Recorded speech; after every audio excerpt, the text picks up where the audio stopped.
Go.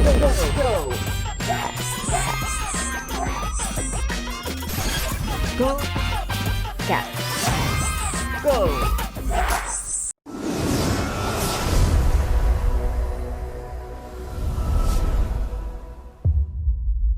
Kembali lagi di GoCast, Broadcast Your Story. Kali ini kita masih membahas tentang Pelabuhan Tanjung Moco, tapi saya telah ditemani satu pembicara lainnya. Beliau adalah Pak Samsul Nizar, selaku Kasih Lalu Lintas Angkutan Laut dan Kepelabuhan KSOP atau Kantor Syah Bandar dan Otoritas Pelabuhan Tanjung Pinang. Selamat datang Bapak. Selamat datang. Dipanggilnya Pak Sam berarti ini Pak ya? Sama aja. Pak Sam. Nah, nanti kita akan membahas beberapa hal Pak, tapi sebelum masuk ke kajian selanjutnya, saya punya sedikit opening sedikit Pak. Karena bicara soal pelabuhan, saya agak iri ngelihat Tanjung Pinang, ngelihat Kepulauan Riau. Karena kalau dilihat-lihat data kan dari Global Competitiveness Report, Indonesia ini sebagai negara kepulauan terbesar di dunia cuma masuk peringkat 41 pelabuhan terbaik dari 140. Dan efisiensinya bahkan masih bawah, efisiensi pelabuhan kita 61.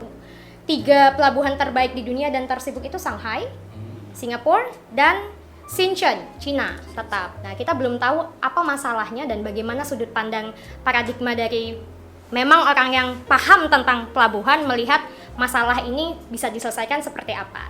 Tapi jauh sebelum itu, konon kita ada kutipan berita nih Pak. Kan KSOP sudah menyurati Pemko, Wali Kota Tanjung Pinang untuk mengelola lah Tanjung Moco. Coba kita lihat dulu kutipan beritanya, tayangan berikut ini.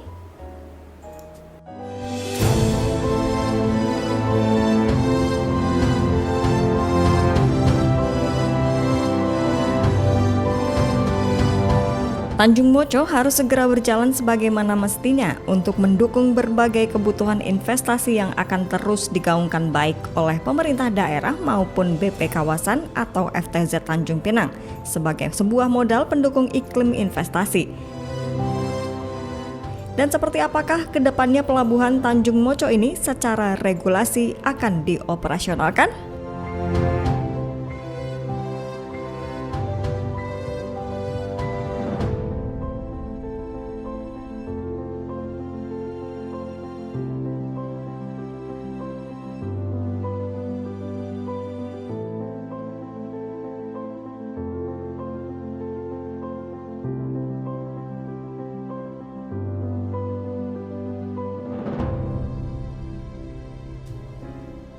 Kan 9 Maret tulisannya. Sudah hampir 5 bulan. Sudah ada jawaban Pak dari Pemko? Ya, dari Pemko sendiri. Jadi kami memang sudah pernah menyurati baik itu ke Pemko. Mereka memang sangat berminat sekali untuk mengembangkan, apalagi ini di wilayah Kota Tanjung Pinang kan. Jadi itu di wilayah wali kota. Iya. Jadi dalam satu sisi mereka ada di pelabuhan ini untuk mengelola harus berbadan usaha pelabuhan. Jadi disitulah dari Pemko belum memiliki BUMD yang di bawahnya ada badan usaha pelabuhan. Jadi di situ sebagai agak terkendala ya seperti itu. Ya. Tapi berarti sampai kapan KSOP siap menjadi pengelola tunggalnya Pak? Ya, maka dari itu kami tetap menerima badan usaha pelabuhan yang mau mengelola pelabuhan Moco tersebut. Jadi kemarin sudah ada juga dari BUMD Pemprov Kepri ya. Nah, itu PT Pelabuhan Kepri itu udah mengajukan untuk mengelola pelabuhan tersebut. Jadi kami tetap menerima dan kami evaluasi. Dan mereka udah termasuk dalam kategori lah salah satunya kan, karena ada di dalam aturan yang pertama itu ada BUMN, BUMD dan swasta dan pihak berbadan hukum lainnya itu. Berarti memang sampai saat ini karena belum ada badan usaha yang bisa mengelola masih KSOP. Iya. Pertanyaan saya Pak, secara historis kembali tadi, apakah inisiatif Kemenhub atau permintaan BP atau bagaimana sehingga akhirnya Tanjung Moco pelabuhannya jadi seperti itu? Karena pembangunannya 10 tahun kan? Ya, itu kita karena duluan dari tahun 2009 itu Pelabuhan Moco baru dibangun dan selesai setelah ada izin 2019 bulan 6 2019. Dan kalau dari pembentukan dari dari BP Tanjung Pinang sendiri mungkin dari 2007 Pak ya. 2007. Iya, Jadi betul. kemungkinan besar mungkin ada permintaan atau pembicaraan lah sebelumnya seperti itu Bu. Nah, kalau bicara soal karena BP sudah lebih dulu terbentuk, baru akhirnya pembangunan dimulai. Iya. Nah, tujuan awalnya Pelabuhan Tanjung Moco ini diperuntukkan untuk pelabuhan apa sih Pak? Bebaskah pelabuhan penumpang atau bagaimana? Itu pelabuhan umum Bu. Pelabuhan umum berarti pelabuhan barang bisa dan mungkin untuk pelabuhan penumpang juga bisa. Khususnya untuk kapal penumpang yang dikelola yang sekarang ini oleh PT Pelni, berarti yang ada untuk kapal perintis. Seperti itu. Jadi bisa pelabuhan penumpang maupun pelabuhan tadi bongkar muat barang dan lain sebagainya. Pak, kita kan sudah ada pelabuhan Sekipayung. Apa urgensinya juga punya pelabuhan Tanjung Moco? Apa yang membedakan? Jadi kalau saya bicara dari sisi FTZ, pelabuhan Sekipayung kan berada di luar wilayah FTZ. Iya. Ya. Terus juga tidak mempunyai pelabuhan Sekipayung ini tidak mempunyai fasilitas pelabuhan bebas yang sesuai dengan surat keputusan Kemenhub ya tahun 2009 kalau nggak salah pelabuhan yang ditunjuk sebagai pelabuhan bebas itu cuma 2, Lobam sama Sungai Kolak. Ijang ya. Nah, jadi kita harus di situ gitu. Nah, Tanjung yang Moco ini saya yakin juga pasti nanti harus ditunjuk juga sebagai pelabuhan bebas gitu. Syarat pelabuhan bebas apa saja Pak? Kalau dari KSOP pernah nggak sih ada forum terkait pelabuhan bebas? Harusnya ada infrastruktur ini dan lain sebagainya. Sudah adakah dirundingkan? Belum ada Bu untuk saat ini. Jadi itu mungkin keputusan dari Kementerian Perhubungan Pusat lah yang menentukan apakah itu jadi pelabuhan bebas atau tidak. Dan itu juga mungkin harus didukung oleh daerah sendiri. Nah, seperti itu. Ya. Pak, mau tanya nih.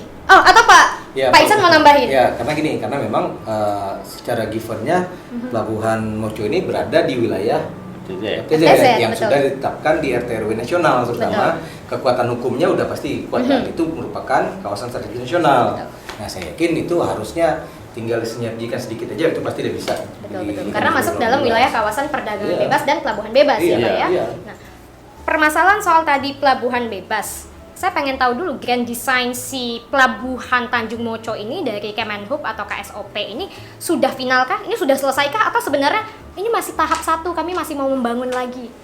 Final Pak? Kalau dari saya mungkin kurang tahu juga Bu. Soalnya dari pelabuhan kalau saya lihat secara pribadi lah itu bakal ada penambahan lagi kalau saya lihat sendiri ini. Tapi itu kan masih harus dari kantor pusat sendiri yang mengesahkan. Tapi kalau dari sisi kita pandang pelabuhannya sekarang ini fasilitas saja yang belum ada, baik itu yang untuk fasilitas yang ada di lapangan penumpukan seperti itu. Tapi bicara soal standar operasionalnya, apakah maksud saya kan sudah harusnya kalau memang ini jadi pelabuhan bebas atau memang awalnya pelabuhan bisa buat bongkar muat dan lain sebagainya, tubirnya mencukupi tidak? Karena kami tidak tahu, mungkin orang awam yang mungkin paham adalah dari otoritas pelabuhan. Apakah sudah mencukupi atau sebenarnya ini hanya ingin uji coba dulu saja di tahun ini? Itu sudah cukup Bu, kalau untuk untuk dermaganya lah ya. Tapi mungkin kalau menurut saya harus diperbesar karena ini FTZ kita sudah melihat yang di Batam aja kan, itu sekelilingnya sudah pelabuhan semua. Kalau sudah seperti itu kan ada contoh Bu. Jadi betul. Lebih baik kita buat di Pulau Bintan ini seperti itu gitu. Pak, saya masih bingung sebenarnya kalau sudah pelabuhan bongkar muat dalam pandangan BP sendiri, apakah memang ada standar berapa kapal sebesar apa, kapal GT yang seperti apa yang bisa masuk dan lain sebagainya? Ya, jadi gini, kalau tadi saya tarik ke belakang masalah rencana pengembangan, mungkin KSP punya rencana pengembangan atau master plan, kita BP Tanjung Pinang juga punya. Nah, kita memang master plan yang kita buat 2 tahun yang lalu itu sudah menyesuaikan kita runut dari RT RW nasional sampai ke RDTR Kota Tanjung Pinang. Nah, kalau mau bicara cukup tidaknya kita harus bicara kawasan. Betul. Ya, kan berarti pelabuhan itu melayani apa? Melayani wilayah mana, luasan mana gitu. Nah, ya sementara ini kan yang kita cita-citakan itu adalah pelabuhan itu minimal melayani 1.300 hektar kawasan Dompa. Kawasan Dompa. Nah, kalau menurut kami memang dengan kondisi yang sekarang tidak bermaksud untuk berterima kasih, tidak mengeluh Pak ya. Iya. Memang itu belum cukup. Tapi oke lah itu sebagai apa namanya milestone atau batu lompatan. Kita coba dulu, mudah-mudahan insya Allah ada investasi yang masuk nanti pelan-pelan berkembang. Tapi kalau dibilang cukup sih kalau untuk jadi nanti bayangkan pabriknya udah berdiri semua kan tadi udah ada tayangannya kan? Itu sebetulnya udah ada pabrik juga, cuma nggak kelihatan. Oh, oke. Berarti gambarnya harusnya lebih luas mundurnya ya Pak ya drone-nya. Iya. Nah, Atas lagi. itu mungkin kalau sudah penuh pabriknya, saya pikir itu memang pelabuhan yang sekarang harus dikembangkan lagi untuk ini. Nah, bicara dari kedalaman juga, kita di samping KSOP juga kita sinergi lah dengan KSOP. Kami juga melakukan kajian-kajian tertentu. Memang tubir yang sekarang itu sekitar 6 meter ya Pak? Iya, 6 meter. Masih 6 belum meter. memadai karena secara kita batimetri itu kemarin masih turun naik. Ada di depan dikit tuh udah cuma 2 meter, 1 meter. Iya. Nanti ketemu lagi palung 10 meter. Nah, itu memang minimal sekarang kalau pelabuhannya belum diperpanjang untuk sampai ketemu palung yang ada, ini dulu. Merokan, kan? Harus dikerok atau dinormalisasi lagi gitu. Nah, ini juga sempat kemarin kita bicarakan dengan KSOP bagaimana teknis ini. Jadi paling tidak dengan kondisi infrastruktur pelabuhan yang seperti itu, lautnya cukup dalam untuk melayani kapal dengan draft yang lebih besar lagi daripada sekarang. Pak, teknis Pak, saya belum tahu kapal sebesar apa bayangannya yang sebenarnya bisa masuk ke pelabuhan Tanjung Moco. Sekarang maksudnya? Iya, yang sekarang ini iya. pelabuhan dermaganya aja cuma 70 meter Pak. Bu. Nah, jadi untuk DWT Yes. itu sekitar 1.000 ya. DWT deadweight ton ya. Jadi kemungkinan besar kapal GT 1.000 ke atas sudah bisa atau 1.500 itu sudah bisa juga. Nah, Berhubung ini aset milik Kemenhub, yang Iya. namanya aset kan pasti harus ada perawatan, dikelola, Iya. dan lain sebagainya. Nah, apa sih langkah-langkah yang sudah ditelurkan oleh KSOP untuk pengelolaan Pelabuhan Tanjung Moco? Apa programnya dan lain sebagainya? Dalam kalau waktu dekat. untuk sekarang ini kita masih mencari kapal lah yang mau berminat di situ dulu nih. Karena kalau untuk anggaran yang mengenai untuk pemeliharaannya itu agaknya khusus seperti itu. Jadi khusus untuk Pelabuhan Moco. Jadi itu memang benar-benar bukan hanya dengan biaya sedikit aja, memang harus besar kan. Karena yang disampaikan Pak Iksan nanti akan berkembang gitu seperti itu. Nah, bicara soal Pelabuhan Tanjung Moco lagi-lagi Pak, kan karena tadi dibilang bahwa ada kapal yang berminat atau tidak. Bocoran deh, ada nggak sih kapal yang sudah berminat sebenarnya menghubungi BP atau KSOP? Ada Pak? Sudah ada. Jadi kita pun sudah ini juga ke Pelindo juga, sudah cerita juga sama Pelindo juga. Jadi mereka dan saya sampaikan kalau untuk percepatan perekonomian di Tanjung Pinang kita harus berbagi untuk percepatan itu tadi masuk barang dan keluar barang itu tadi kan. Jadi separuh di Batu 6, separuh di Moco. Oh, berarti memang tetap separuh di Batu 6 dan Iya. separuh di Moco. Bagaimana soal ada konsep pemindahan tadi Pak Iksan? Dari KSOP bilang tetap separuh di Sri Payung, separuh di Tanjung Moco. Kalau menurut kita nggak masalah karena memang kan kita kalau itu dia dibuka yang tadi terutama kalau memang harus ditetapkan sebagai pelabuhan bebas kan kita udah ada solusi untuk melayani bongkar muat barang masuk dan keluar di wilayah FTZ. Jadi kita nggak perlu pakai yang di Batu 6 lagi cukup di situ gitu. Berarti nanti bisa jadi yang Batu 6 melayani untuk yang lokal. domestik lokal ya Ya. berarti. Dan sedangkan yang di Tanjung Moco nanti untuk keperluan ekspor impor. Ekspor, Dan mungkin juga bisa lokal ya Pak? Bisa lokal Bisa juga. lokal ya. Oh kalau gitu nanti kalau bicara soal lokal kita ngomong dengan bea cukai ini.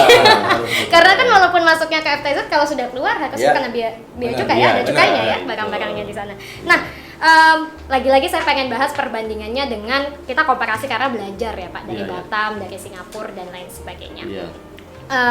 Bongkar muat di Tanjung Moco, lalu ada kawasan 1.300 yang harus dilayani. Iya. Nah, nanti jadi pelabuhan penumpang juga niatnya. Iya. Nah, kalau pelabuhan penumpang ini kan pasti beda harusnya dengan pelabuhan bongkar muat, atau tetap satu saja, satu tempat, atau nanti ada grand design lagi dari KSOP, oh enggak, kayaknya kita akan pindah lokasi deh. Kenapa harus di Tanjung Moco kalau pelabuhan penumpang? Wilayah mana yang mau dilayani, Pak? Nah, untuk sekarang ini di pelabuhan SBP sendiri untuk khusus kapal perintis itu, perintis. ya mereka kalau mau sandar di pelabuhan tersebut harus betul-betul dengan memperhitungkan air pasang itu sudah harus bisa sandar. Kalau air surut mereka kewalahan untuk mau sandar, itu aja. Jadi kemenangan dari Moco ini bisa sampai drop 6 meter. Nah, sementara di sana kan tak sampai segitu. Itu jadi makanya kalau untuk peruntukan baik itu kapal barang ataupun penumpang, kita nanti bisa kita atur sebagaimana inilah baiknya lah untuk barang dulu atau penumpang dulu, seperti itu. Ya. Ya. Nah, ini yang sebenarnya pengen terjawab, barang dulu atau penumpang dulu Iya, nanti yang diprioritaskan dari KSOP. Iya. Tapi percakapan kali ini harus kita tunda di segmen selanjutnya. Jangan kemana-mana, tetap di GoCast Broadcast Your Story. Go!